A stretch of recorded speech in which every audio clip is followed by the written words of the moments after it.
আজকে আমার আব্বু আমার ভাইয়ের ছোট একটা কথা বলতেছিল। তো আমার আব্বু যখন টপিকটা শুরু করে তখন আমার ভাই বলতেছে, প্লিজ আব্বুকে বলিও না, না কিন্তু আমি অনেক রাগ করবো। তো আমি বলছি আব্বুকে মধ্যে বলতে তবে আব্বু বলতেছে আচ্ছা বলতেছি। তা আমার আব্বু বললো যখন আমার ভাই ছোট ছিল তখন ওকে একটু সাইকেল চালাতে নিয়ে যেত। তো একদিন আমার ভাই সাইকেল চালাতে চালাতে আমার আব্বু বলে চোখ দুটো বন্ধ করে বলে দেখো আব্বু দেখো আব্বু আমার কাছে চোখ নাই। তো দোনটা হাত ছাড়া বলে দেখো আব্বু আমার দোনটা হাত নেই। তারপর নিজের দুটো পাও সরাই সাইকেল থেকে সেবার দেখা আব্বু আমার দুটো পাও নেই। তো একটু আগে দেখছি একটা দেওয়ালের সাথে টক্কর খেক পড়ে গেছে।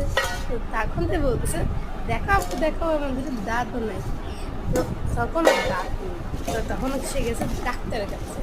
ডাক্তারের কাছে গিয়ে ডাক্তার বলতেছে এই কি মহাকাণ্ড আপনার ছেলে তো এখন ওকে নিয়ে পাগলা খারান যায়। তো তখন আমার আব্বু কথাটা শুনে শুনে হাসতেছে আর আমার ভাই তুই পাগল যে ও হাসতেছে।